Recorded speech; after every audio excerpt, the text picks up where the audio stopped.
एक बंधु महंती नाम के भक्त हुए हैं, बहुत ही गरीब। ये भीख मांग करके अपने परिवार का गुजारा करते। ये उड़ीसा के याजपुर गांव के थे। इनको बंधु महंती कहते थे। प्रायः इनका उदर पोषण केवल भिक्षा से ही होता।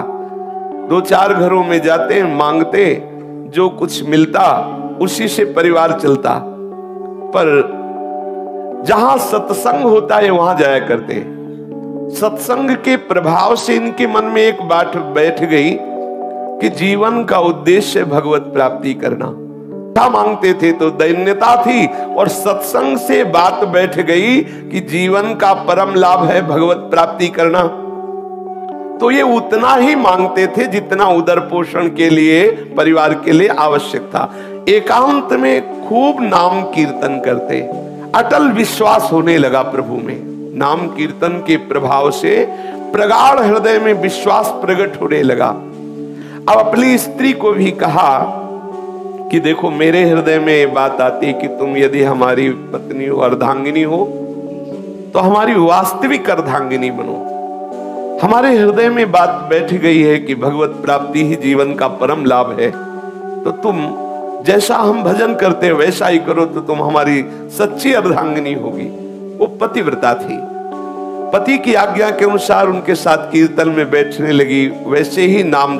अब इनके हृदय में दृढ़ विश्वास हो गया कि मुझे भगवान मिलेंगे। ये है कीर्तन और नाम जप और वैराग्य। अब उनके तो वैराग्य स्वाभाविक था, भिक्षावृत्ति से जीते बंधु महंती। अब पत्नी भी नाम कीर्तन और भजन। अब इनके हृदय में दृढ़ लालसा हो गई कि मुझे प्रभु मिलेंगे। इनके हृदय में विकलता होने लगी, मुझे प्रभु मिलेंगे। अब वो विचार करने लगे कि मुझे ऐसे भगवत भक्तों का कृपा प्रसाद मिले जो प्रभु के अनुराग में डूबे हुए हैं। कैसे प्राप्त हो, कहाँ जाऊं? नाम जप करते हुए, वैराग्य पूर्वक रहते हुए, सत्संग का सेवन करने से हृदय में दृढ़ता आ गई कि मुझे प्रभु मिलेंगे। फिर कब मिलेंगे? विरह व्याकुलता प्रकट हुई। ऐसा लगने लगा कि अब मैं उनके बिना जी नहीं सकता। एक पल भर के लिए अब चैन नहीं है। बिना ठाकुर के मिले अब हृदय शीतल नहीं हो सकता। अब मुझे प्रभु का साक्षात्कार चाहिए। अब उसके हृदय में ये दावानल चैन नहीं लेने दे रहा है। जैसे किसी कंगाल के हृदय में बहुत बड़ी संपत्ति की इच्छा हो जा, उपाय कोई दिखाई न दे, ऐसे ही इसके हृदय में भगवत प्राप्ति की चाह और कोई ऐसा उपाय नहीं मिल रहा कि जिससे मुझे प्रभु मिल जाए। व्याकुलता, कोई ऐसा प्रेमी भागवत मिल जाए, कोई ऐसा राह बता दे, कोई ऐसी बात बता दे जिससे मेरे प्रभु रीझ जाए और मेरे नेत्र गोचर हो जाए। हालत यह है कि शरीर में जो कपड़ा है सैकड़ों गांठ लगी हुई है। फटा हुआ कपड़ा जो गांठों से जुड़ा हुआ है और शरीर दिखाई दे रहा है।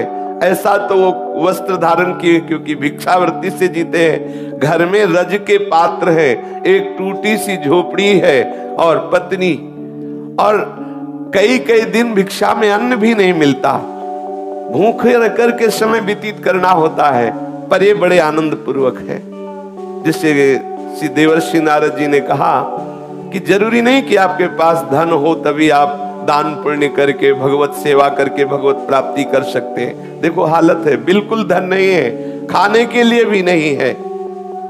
उन्होंने अपनी पत्नी से कहा कि भाई, मेरा जगत में कोई आत्मीय नहीं है, कोई स्वजन नहीं कि सहयोग करे। कई दिनों से भोजन भी नहीं मिला, पर एक मेरे मित्र है जो बहुत धनी है। अगर तुम साथ दो और अपने मित्र के यहाँ हम तुम्हें ले चले तो वहां भूखे नहीं रहना पड़ेगा। बहुत धनी है और बहुत कृपालु है, और हमारा उनसे परिचय है। वो हमें बहुत प्यार करते हैं। चलोगी हमारे साथ? क्योंकि यहाँ तो कोई अपना है नहीं। इस याजपुर गांव में कोई मुझे प्यार करने वाला नहीं। मेरा एक मित्र है जो बहुत धनी है, मुझे बहुत प्यार करता है। वहां तुम्हें भूखे नहीं रहना पड़ेगा, कोई परेशानी रहेगी। पर 5 दिन का रास्ता है। हम लोग यदि धैर्य पूर्वक चले तो हमारे मित्र की कृपा प्राप्त होगी। सारी भूख सदा सदा के लिए मिट जाएगी। और उसका नाम बहुत मीठा है। यदि हमारा नाम है बंधु महांती तो उसका नाम है दीन बंधु। बहुत कृपालु है, बहुत दयालु है, हमें चलना चाहिए। पत्नी से कहा मुझे इस गांव में नहीं रहना। सती स्त्री पति के अधीन चलने वाली, कई दिनों से भोजन नहीं मिला। उसने कहा 5 दिनों का रास्ता है, कैसे चल पाएंगे, क्योंकि पेट में तो भोजन नहीं है, लेकिन आपकी आज्ञा है, हम जरूर चलने का प्रयास करते हैं। जो समस्त दरिद्रता और दुखों का हरण करने वाले हैं, उन प्रभु के दर्शन के लिए बंधु महांती के हृदय में वेदना हुई और वो अपने नगर से चल पड़े। एक छोटी लड़की भी थी, एक बच्चा, दोनों को कांधे पे बैठा ला, पत्नी को साथ लिया, और जब बहुत विकलता होती क्षुधा की तो पानी पिला देते या कोमल कोमल पत्ते लाते, अपने बच्चों को पत्नी को देते, इनको खा लो, भगवान कृपा करेंगे, हमारे भी दिन बदलेंगे, धैर्य पूर्वक हमारे मित्र के पास चलो। देखो जो भक्त होते हैं उनको हर परिस्थिति में अपने प्रीतम ही याद आते, जैसे सुदामा जी ने अपनी पत्नी से कहा था, है हमारे एक मित्र द्वारिकाधीश हैं, बहुत बड़े हैं, आप चिंता मत करो। गए तो देवराज इंद्र से भी बढ़कर के संपत्तिवान बना दिया, सुदामापुरी की रचना कर दी। भक्त का जो कुछ भी, जैसी भी परिस्थिति, वो सब प्रभु होते हैं, केवल प्रभु की स्मृति रहती है। बंधु की जो पत्नी और पुत्र वो कोमल पत्ते खाते, बंधु मन ही मन रोने लगता, हे घट घट के वासी, हे अंतर्यामी, मैं तो सह सकता हूं, मेरे बच्चे मेरी पत्नी ये कैसे कष्ट में हैं, प्यारे इतनी कृपा कर दो कि मैं आप तक पहुंच जाऊं। ऐसा ना हो कि मैं यात्रा ही ना पूरी कर पाऊं, अंदर से वो विकल हो जाता है, बस मुझे प्राण निकल जाए, बस आपके दर्शन करते ही तो कोई परवाह नहीं, लेकिन आप तक पहुंच जाऊं, इतनी सामर्थ्य देना बच्चों में और पत्नी में और मेरे में भी। दर्शन करने की एक लालसा मुझे जीवित रख रही है। मैं मृत्यु के भय से भयभीत नहीं हूं, लेकिन तुम्हें बिना देखे मृत्यु आ जाए तो मुझे अच्छा नहीं लगेगा। एक बार तुम्हें देख लूं, फिर भूख से भी प्राण निकल जाए तो कोई बात नहीं है। अन्न ना मिलने के कारण मैं नहीं रो रहा हूं, मैं इसलिए रो रहा हूं कि मैं आप तक पहुंच जाऊं। हे विश्वंभर, जल थल स्थल कोई ऐसा नहीं जहां तुम ना हो, मेरे को सामर्थ्य देना। बिल्कुल धन नहीं, देखो खाने को भी नहीं है, लेकिन हृदय में प्रभु के ही मिलन की चाह है। विश्वंभर, तुम्हें पाकर के ही हम धनवान हैं, तुम्हें अपना मान करके ही हम आनंदित हैं। भले हमारे प्राण भूख से विकल होकर निकल जाएं, मुझे इसकी परवाह नहीं, एक बार मुझे मिल जाओ, इतनी सामर्थ्य दे दो कि मैं एक बार तुम्हारे दरबार तक पहुंच जाऊं। ये वो, यद्यपि मैं ये कहने का अधिकारी नहीं हूं, क्योंकि भांति भांति के जन्म जन्मांतरों में पाप किए हूं, पर स्वामी तुम मेरे हो ना, तुम मेरी त्रुटियों को क्षमा करके, मेरे अपराधों को क्षमा करके, हे विश्वंभर मुझ में इतनी सामर्थ्य दो, मैं आप तक पहुंच जाऊं। मेरे नाथ, आज मनमोहिनी छवि देखने के लिए मेरा मन व्याकुल हो रहा है। मैं कैसे शीघ्र से शीघ्र तुम्हारे श्री चरण कमलों का दर्शन पाऊं। मैं समझूंगा कि ये जो मुझे परिस्थिति आई है, इस परिस्थिति की कृपा से मिलन की चाह हुई है। मैं इसे ऐसा नहीं मानूंगा कि आपका हो करके ऐसी दशा को प्राप्त हो। मैं समझ रहा हूं ऐसी दशा को प्राप्त हो तभी मैं आपका हुआ हूं, इसलिए ये भी मैं कृपा मानूंगा। हे सुर मुनि वंदित चरणारविंद वाले प्रभु, मुझे एक बार ऐसी सामर्थ्य दो कि मैं आप तक पहुंच जाऊं। वो स्त्री बच्चों को साथ लेकर के, फटे पुराने कपड़े हैं और मिट्टी का पात्र हाथ में है, बच्चों को लिए हुए आगे बढ़ रहा है। परिवार सहित लड़खड़ाते हुए 5 दिनों की यात्रा करके श्री पुरुषोत्तम क्षेत्र भगवान जगन्नाथ जी के धाम में पहुंचा और श्री मंदिर के दूर से दर्शन करके ही भूमि पर गिर पड़ा। मेरे मित्र आ गए, मेरे प्रभु आ गए। और प्रभु का स्वभाव जो जैसे प्यार करता है उसको वैसा ही अनुभव कराते। दूर से ही जगन्नाथ जी के दर्शन करके साष्टांग लेट गया, वहां भूमि में लौट रहा। ओ कृपालु प्रभु के दर्शन हो गए अपनी पत्नी से कहा, देखो देखो ये मेरे यार हैं, जिनके लिए मैं कह रहा था ना कि मेरे मित्र, ये हमारे मित्र हैं, ये हमारे प्रीतम हैं, ये हमारे दीन बंधु स्वामी हैं। अब पत्नी के हृदय में उतना अनुराग तो नहीं है, पर इस बात से सुख मिला कि अब यहाँ भरपेट भोजन भी मिलेगा, भक्तों का संग भी मिले, और इसको कि मेरे प्रभु ने कृपा की, मुझे सामर्थ्य दी कि यहाँ तक आ गया, अब मैं अपने यहाँ प्राण छोड़ूंगा, अब मुझे यहाँ आनंद मिलेगा, क्योंकि प्रभु के चरणों में प्राण छूटे इससे बढ़कर क्या लाभ। प्रभु का धाम है, सामने प्रभु है, फिर तो प्राण भी छूट जाए कोई परवाह नहीं। अब वो देखते देखते ही थोड़ी देर दर्शन हुए, सिंह द्वार के सामने आकर आनंद आवेश में मगन है। सिंह द्वार पर बड़ी भीड़ है, बच्चे भूख से व्याकुल है, पत्नी भूख से व्याकुल है। वो भगवान के दर्शन करके खड़ा है। थोड़ी देर में देखा पट बंद हो गए, कोई पूछ ही नहीं रहा, कौन पूछे। उसने अपनी पत्नी से कहा, धैर्य रखना, मेरे मित्र बहुत लोग आए हुए हैं ना, उनसे मिल रहे हैं। पत्नी से कहा, आओ पीछे चलते हैं।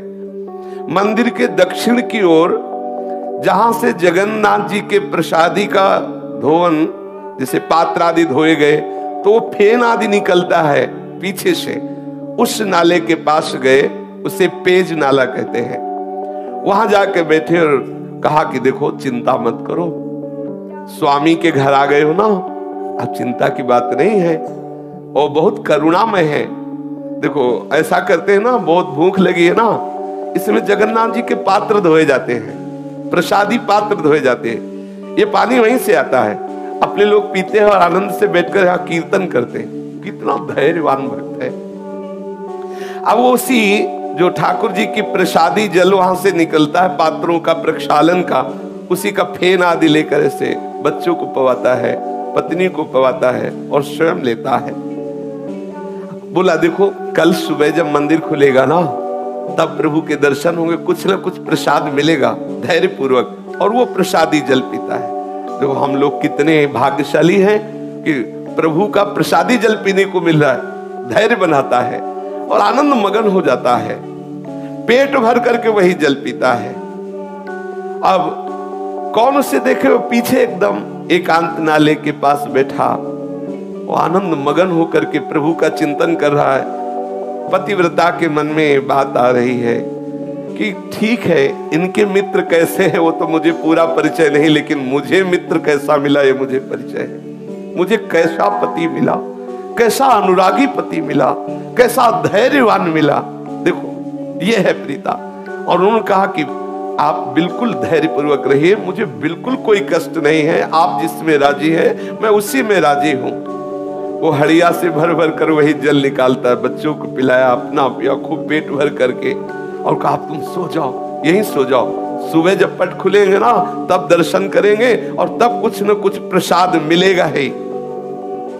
अब इतना भाव ठाकुर जी देख रहे हैं, एक एक क्षण की बात। गुरुदेव भगवान कहते तुम चिंता मत करो, तुम्हारे एक एक सेकंड की बात ठाकुर देख रहे हैं, एक एक सेकंड का हिसाब अनंत गुना बढ़ा कर देंगे। तुम धैर्य पूर्वक रहो। ऐसा मत समझो कि तुम विषयों की जलन को सहकर भजन कर रहे हो, तुम ठंडी गर्मी अपमान सब सहकर भजन कर रहे हो, कोई तुम्हें देख नहीं रहा। नहीं, ठाकुर देख रहा है, एक एक सेकंड का हिसाब अनंत गुना बढ़ के देगा। खुद तुम कहोगे निहाल हो गए। देखना, थोड़ा धैर्यवान रहिए। अब वो प्रभु की प्रसन्नता के लिए वहां बैठा हुआ नाम कीर्तन कर रहा है, और भाव अंदर अंदर की, हे नाथ तुम्हारे चरणों को मैं बार बार नमस्कार करता हूं। मैं कितना अधम जीव हूं, लेकिन आपने मुझे धाम बुला लिया, बिल्कुल अपने महल के समीप रखा। तुम चराचर में व्याप्त हो, समस्त जीवों के मनोरथ पूर्ण करने वाले हो। मुझे पता है कि तुम्हारे सिवा कोई करता नहीं है। मेरे मन में कोई कामना नहीं कि मैं किसी कामना से तुम्हें ये प्रार्थना कर रहा हूं, पर प्रभु आप कृपा करो, मेरी पत्नी को ये विश्वास हो जाए कि तुम मेरे मित्र हो, तुम मेरे हो। कहीं ऐसा ना हो कि इसके मन में आने लगे कि मुझे बहला फुसला रहे, कहीं कोई भगवान नहीं, देखो यहां भी आए तो कितना कष्ट सह रहे हैं। नाथ मुझे जितना चाहो कष्ट दे दो, लेकिन इसको विश्वास दिला दो कि आप हो। मुझे पता है आप हो, लेकिन इसको विश्वास हो जाए क्योंकि ये मेरे ही आज्ञा से भजन कर रही है, कहीं इसका विश्वास टूट ना जाए। जगन्नाथ जी की भंडार गृह में ताला लगा हुआ है और ठाकुर जी अंदर विराजमान है, लेकिन प्रभु के लिए ना तो कोई दरवाजा है ना कोई ताला है, वो तो सर्वसमर्थ है। भक्त वत्सल प्रभु को नींद कहाने वाली वो तो सब सुन रहे हैं जो पीछे वो प्रार्थना कर रहे हैं। प्रभु ने भंडार गृह से अपनी थाल उठाई और वहां कई कई दिनों का प्रसाद रहता है, भक्तों के समुदाय आते, सबको प्रसाद मिलता है। तो वहां कई दिनों का सुंदर सुंदर खूब प्रसाद अपनी थाल में, जो ठाकुर जी का भोग लगता है जिस थाल में, उसी में सजाया और सजा करके दरवाजों में सब बंद है, ताला लगा है, लेकिन उनके लिए क्या है, प्रभु बाहर आए एक ब्राह्मण का वेश धारण किए हुए और बोले कि याजपुर गांव से वो बंधु महंती नाम का कोई भगत आया है, आवाज दे रहे हैं पीछे। अब वहां रात्रि का समय कौन है, केवल वही तो पति पत्नी और बच्चे सहित है।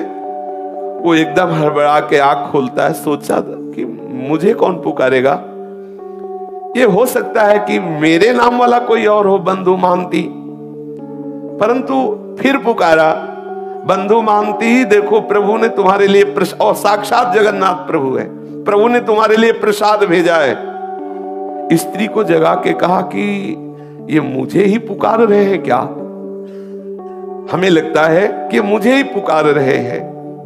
फिर ऊंचे स्वर से आवाज आई, बंधु महंती ये प्रसाद लो, याजपुरिया बंधु जो पेज नाले के समीप विराजमान है वो आए और ये प्रसाद ले ले। अब तो इनको पक्का हो गया कि मुझे ही बुलाया जा रहा है। दौड़ पड़े, दौड़ गए और घबराते जा रहे हैं। जब देखा कि उस ब्राह्मण के हाथ में एक रत्नों से जटित थाल है और विविध प्रकार की ठाकुर जी की सुंदर सुंदर भोग प्रसादी है, और ब्राह्मण ने मुस्कुराते हुए कहा कि प्रभु ने अंदर से भोग की थाल तुम्हें भेजी है, ले लो। वो उसके हाथ कांप रहे हैं, विशाल थाल, इतना सुंदर भोग, हृदय विकल हो रहा। प्रभु, और ये नहीं समझ रहा साक्षात प्रभु ही है, हृदय उसका वो विकल हो रहा, प्रभु मुझे प्यार करते। पत्नी से कहा, देख देख मैं कह रहा था ना कि मेरे मित्र मुझे बहुत प्यार करते हैं। देखो बहुत भीड़ थी ना, सब लोग चले गए, अब उनको फुर्सत मिली तो देखो भेजा ना, मैं उनकी नजर में हूं ना, देखो। और आनंद मगन हो रहा है, बच्चों को जगाया और ब्राह्मण ने कहा, देखो तुम आराम से प्रसाद पाओ, थाल को यहीं रख देना, थाल हम समय से ले जाएंगे, तुम चिंता मत करो। अब ब्राह्मण वेशधारी भगवान ऐसा कह करके भोग की थाल दी और चले गए। और वो तो जड़ता भाव को प्राप्त हो, काफी देर तो समाधि भाव में डूबा रहा प्रभु की कृपा में। इतने कृपालु प्रभु, पता नहीं कितनी देर तक उसकी आंतरिक ऐसी दशा रही। फिर पत्नी ने उसे बार बार स्वस्थ किया, हिला हिला के उससे बार बार स्पर्श करके जगाया, तो फिर स्वस्थ हुआ। फिर सबने बैठकर भरपेट, आज कई दिनों बाद भोजन मिला, कई दिनों बाद ऐसा प्रसाद, और स्वयं ठाकुर जी लाए तो अमृतमय प्रसाद। अब उसने विचार किया कि इस थाल को कहां पहुंचाऊं, क्योंकि ये प्रभु की थाल है। फटे पुराने चिथड़े में लपेट करके उस थाल को रख लिया कि जब सुबह होगा तब देगा, और अपने सिरहाने रख लिया, खूब आराम से सोया। अब अच्छे ऐसे ऐसे मंगल में स्वप्न आ रहे हैं उसको, ठाकुर जी की ताल, ठाकुर जी का प्रसाद, बड़ा आनंद। वहां कोई तमोगुणी निद्रा थोड़ी उसके हृदय में है। अब भगवान का वो रत्न थाल सिर पर रखे हुए ये तो सो रहा है, और उधर ठाकुर जी के जब सेवा के लिए पट खोले गए और भंडार खोला गया तो देखा गया कि भंडार की सब सामग्री अस्त व्यस्त, ताला खुला हुआ, थाल गायब, काफी प्रसाद इधर उधर। विचार किया कि बहुमूल्य रत्नों का थाल कहां चला गया, और ये सब कौन अंदर भंडारे में घुसा। अब ठाकुर जी जो मनाया जहां से आया था तो अपने आप दिखाई दे रहा था, और सब इधर उधर फैला भी दिया, ठाकुर जी है। अब आपस में सब सेवक जन इकट्ठे हुए और एक दूसरे से पूछा कि हाँ आप आए थे। उनका ऐसे क्यों आएंगे, हमारे लोगों की सेवा है तो हम कोई ऐसा थोड़ी कि कुछ चुरा के ले जाएंगे। वो तो अपने लोगों में कोई नहीं, कोई बाहरी ने चुराया। अब वहां सब शोर मच गया, ठाकुर जी के भंडार का ताला टूट गया, कोई चोर थाल चुरा ले गया और प्रसाद भी चुरा ले गया। अब कुछ लोग ढूंढने के लिए निकले तो पेज नाले के समीप देखा तो थाल को कपड़े से फटा कपड़ा था तो दूर से चमक रही थी थाल। अरे लोग आए, बोले देखो देखो ये चोर है। ये माल भी चलाते, पिटाई भी करवाते हैं।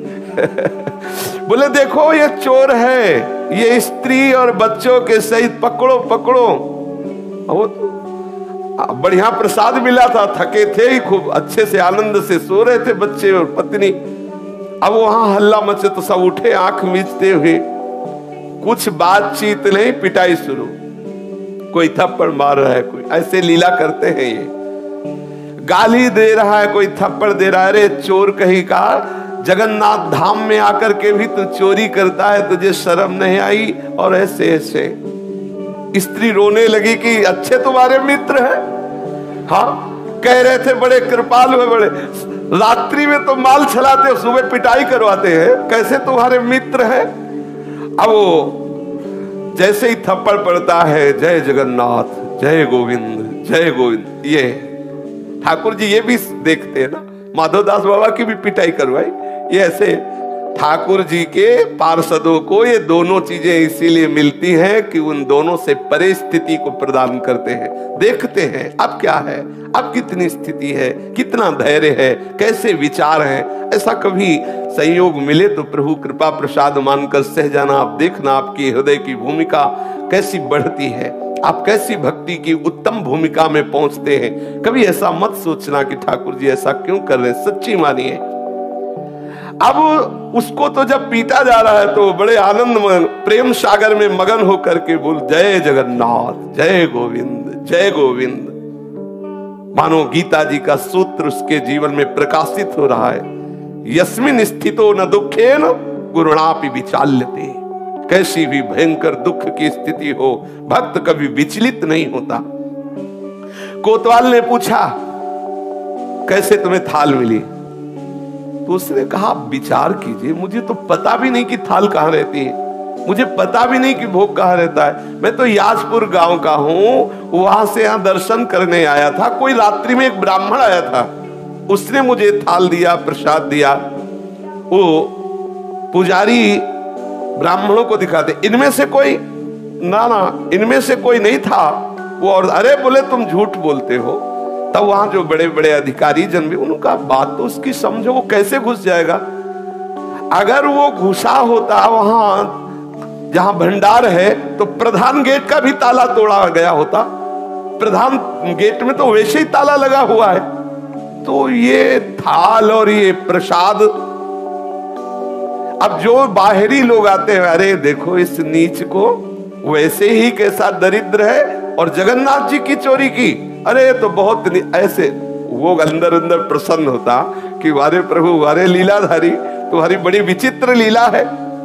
बंधु ने जब देखा कि बहुत बात बिगड़ रही, पत्नी बहुत क्लेशित हुई, तब कहा देखो प्रभु, मैं वैसे तो अपराधी हूं, वैसे तो मुझे दंड मिलना ही चाहिए क्योंकि बहुत जन्मों से अपराध किए, पर नाथ आप ये देख लो कि आपकी कृपा पर कहीं मेरी पत्नी को अविश्वास ना हो जाए।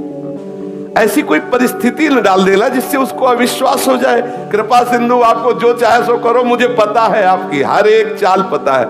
उसको नहीं कोई भ्रमित कर सकता, क्योंकि वो जानता है प्रभु के चिंतन के प्रभाव से प्रभु की हर बात उसके हृदय में स्फुरित होने लगती है। जो प्रभु का जन होता है, भक्त होता है, जैसे नरसिंह भगवान के क्रोधावेश से बड़े बड़े ईश्वर कोटि के महापुरुष भी डर रहे हैं, लेकिन प्रहलाद जी को कोई भय नहीं है। वो तो दौड़ते हुए प्रभु की गोद, क्यों जान रहे मेरे प्रीतम प्रभु है। अब श्री जगन्नाथ जी महाराज नवीन लीला की, जो प्रताप रुद्र राजा थे जगन्नाथपुरी के, वो महल में सोए हुए थे।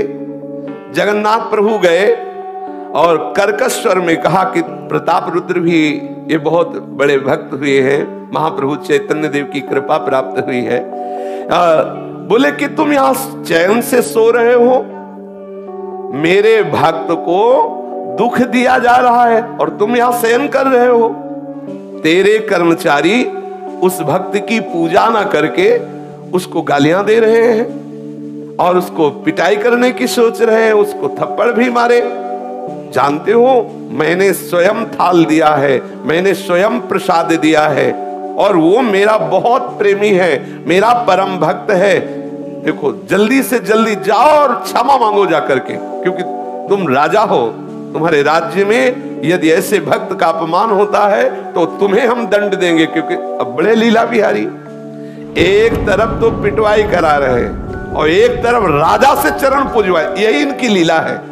यही बड़ी विचित्र लीला, कैसे वो कहां परिचय बना के कौन सी लीला करते हैं ये किसी की समझ में आने वाली नहीं। तू भला चाहता है तो तत्काल जा और सम्मान पूर्वक प्रणाम करके आज से हमारे मंदिर का हिसाब किताब का पूरा अधिकारी वही होगा। ठाकुर जी ने आदेश कर दिया, आज से नीलाचल नारायण का आदेश है। जगन्नाथ जी ने कहा मेरा आदेश है कि मेरे संपूर्ण मंदिर का हिसाब किताब उसके हाथ, उसी के दस्तखत से सब सारी बात होगी। इतना कहकर प्रभु अंतर्ध्यान में, राजा तो हड़बड़ा करके उठा, तत्काल पोशाक धारण की, घोड़ा मंगवाया और वहां पहुंचा और जाकर सबसे स्वप्न की बात कही और हाथ जोड़ करके प्रणाम किया साष्टांग बंधु महांती को। ध्यान से सुनिए, राजा ने साष्टांग प्रणाम किया और हृदय से लगा कर कहा जो कुछ भी आपके साथ हुआ हो हमें क्षमा कीजिए। और सबको आदेश किया कि जगन्नाथ जी का सीधा आदेश है कि आज से मंदिर का पूर्ण अधिकारी यही होगा, इसी के दस्तखत से सब होगा। अब वो तो हाथ जोड़े खड़े हैं, फटे पुराने कपड़े हैं, कैसा हृदय इनका दैन्य भाव से युक्त हो, कैसा पद दिया। राजा ने विनय की और कहा कि जो हमें प्रभु ने आदेश किया है उसे आप स्वीकार करें। आज भी बंधु महांती के कुल परंपरा से वही सेवा करते चले आ रहे। जगन्नाथपुरी का हिसाब किताब उन्हीं के दस्तखत से होता है, उसी बंधु महांती के जो लड़के बच्चे परिवार कुल परंपरा के आज भी वही है। तो जरूरी नहीं कि आपके पास धन हो तभी प्रभु प्रसन्न हो, या आप उत्तम जाति के हो तो प्रभु प्रसन्न हो, या आप धनवान रूपवान कुलवान गुणवान, इनका कोई महत्व नहीं। प्रभु से प्यार हो, बस केवल अपनापन से प्रभु जी जीते हैं। शेष चर्चा की श्री राधा वल्लभ लाल की।